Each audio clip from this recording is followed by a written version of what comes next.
Pain and suffering are always inevitable for a large intelligence and a deep heart. I wrote that, and I meant every word. I had earned the right to mean it. What is crime and punishment? A murder happens in the first 50 pages. A young man kills an old woman with an axe. And then the novel truly begins. Because crime and punishment is not a story about a murder. It is a story about what happens inside the man after he has done the thing he believed he was capable of doing, and discovered something about himself he did not expect to find. It is a psychological novel, the first of its kind, some say. I do not disagree. I was not interested in the crime. I was interested in the punishment. The one that begins the moment the axe falls, long before any court, any confession, any prison. Where were you when you wrote this? In debt, desperate, writing 2 novels simultaneously to satisfy 2 different publishers under threat of losing the rights to everything I had ever written. But before I tell you about the book, I need to tell you about something that happened to me 17 years before I wrote it. Because without that, you cannot understand anything. In 1849, I was arrested. I had been meeting with a group of intellectuals who discussed forbidden political ideas. The Tsar's government considered this sufficient grounds for execution. On December 22nd, we were led to a public square. We were dressed in white execution robes. We were tied to posts. The firing squad raised their rifles. And then a messenger arrived, a last-minute reprieve. The sentence was commuted to 4 years of hard labor in Siberia. One of the prisoners went permanently insane on the spot. Another went on to write Crime and Punishment. I spent 4 years in a Siberian labor camp, with murderers, with thieves, with men who had done things I could not have imagined. And something happened to me there that I did not expect. I stopped despising them. I began to understand that the line between a man who commits a crime and a man who does not is not intelligence, not education, not class. It is something else entirely. I came back from Siberia a different writer. And eventually, after my wife died, my brother died, my magazine collapsed, and my gambling debts became unsurvivable, I sat down and wrote Crime and Punishment. In a state of absolute desperation, in 6 months, while simultaneously writing another novel to avoid financial ruin. Necessity, as Dickens said in the first episode of this channel, is a very fine editor. Who is Raskolnikov and what did he believe? He is a former law student, young, brilliant, desperately poor, living in a room so small it resembles a coffin, which is not accidental. St. Petersburg in the 1860s was a city of extremes, wealth and filth separated by the width of a street. And Raskolnikov sits in his coffin room and thinks. He develops a theory. The world, he argues, is divided into 2 kinds of people. Ordinary people, who must obey the law, who exist to reproduce and maintain the world as it is. And extraordinary people, Napoleon, Caesar, men of genius, who have the right to step over conventional morality if their purpose is great enough. Napoleon killed hundreds of thousands. History calls him a genius. Why should the law apply to him the same way it applies to everyone else? Raskolnikov then asks himself a question that will destroy him. Which kind of person am I? To find out, he decides to kill someone, specifically a pawnbroker, an old woman who lends money at ruinous rates and in his judgment contributes nothing to the world. He will kill her, take her money, and use it to complete his education and do great things. The world will be better without her. He will have proven himself to be extraordinary. He is 23 years old. He has never killed anyone. And he is about to discover something about himself that his theory did not account for. Tell us what happens the night he kills her. Was Raskolnikov's theory right or wrong? He goes to her apartment. He kills her with an axe. And then her sister walks in, an innocent woman, gentle, simple, who was not supposed to be there. And he kills her too. He flees. He returns to his room, and the novel begins.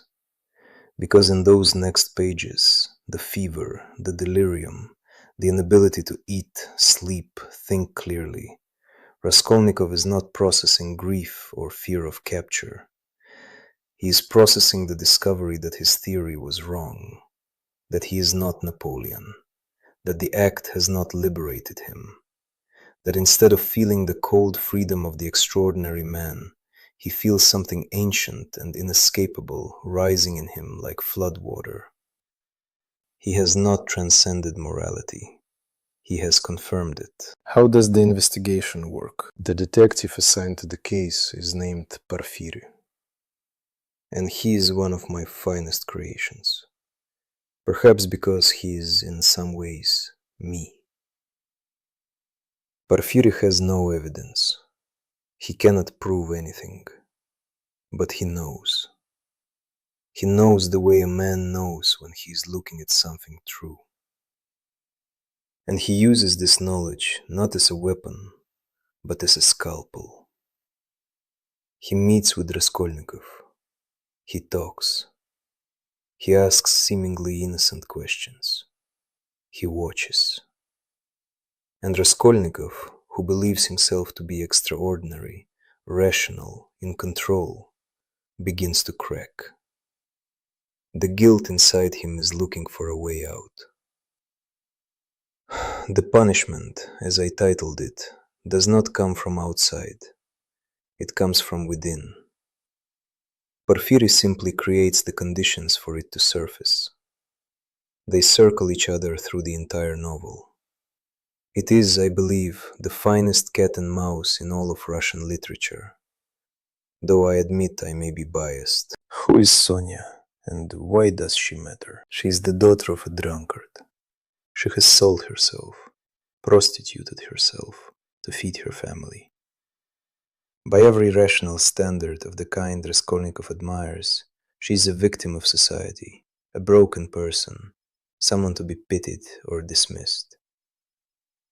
And she is the moral center of the entire novel. She is deeply, unshakably Christian. Not the Christianity of institutions or theology, the Christianity of someone who has suffered and chosen, in the middle of that suffering, not to stop believing in the possibility of goodness. Raskolnikov comes to her. He confesses his crime to her, not to a priest, not to Porfiry, to Sonia. Because something in him knows that she's the only person who can hear it without flinching, without condemning, without running. And she does something remarkable. She does not excuse him. She does not rationalize. She says, "You must go. You must confess." Not because the law requires it, but because your soul requires it. She is the answer to his theory. His theory said that extraordinary people transcend ordinary morality. Sonia demonstrates that real transcendence looks nothing like what he imagined. It looks like her, broken, poor, faithful, undefeated. What is the one thing someone should understand after reading this? That you cannot think your way out of your own conscience. Raskolnikov is one of the most intelligent characters in Russian literature. His theory is internally coherent. He has argued himself into a position where murder is not only permissible, but logical. And none of it matters. The moment the act is done, something that no argument can reach asserts itself. Something that was there before the theory and remains after the theory collapses. I had seen this in Siberia. I had lived alongside men who had committed terrible things, and what I observed consistently across years was that guilt does not require a verdict. It does not require a judge. It operates on its own schedule, by its own logic, independent of what the mind decides to believe. Raskolnikov wanted to prove he was free. What he proved instead is that freedom of that kind does not exist. That we are moral creatures, whether we consent to be or not. That the conscience is not a social convention. It is something older, deeper, and far more inescapable than any philosophy.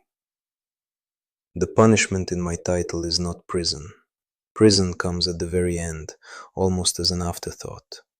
The punishment is the 600 pages before it. Why should someone read Crime and Punishment today? Because Raskolnikov's theory did not die in 1866. It got stronger.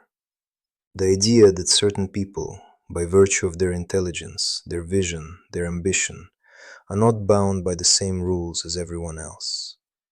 That ends justify means. That ordinary morality is for ordinary people. This is not a 19th century Russian idea. It is the operating philosophy of a great deal of modern life. We dress it differently. We call it disruption, or efficiency, or strategy. But the structure is the same. I am exceptional, therefore the usual rules do not fully apply to me. Dostoevsky's answer, rendered not as argument but as 600 pages of psychological devastation, is that this is a lie the mind tells itself, and that the cost of believing it is not paid to the law or to society. It is paid inside, in sleeplessness, in isolation, in the slow collapse of everything that made you human. Read it also for Sonia, because she is the other half of the answer, not the punishment, the possibility. The novel does not end in despair. It ends with Raskolnikov on his knees in a Siberian labor camp, looking at Sonia and beginning, just beginning, to understand what she has known all along. I knew that moment. I had lived it. I put it in the book because I wanted someone, somewhere, to recognize it, and not have to go to Siberia first.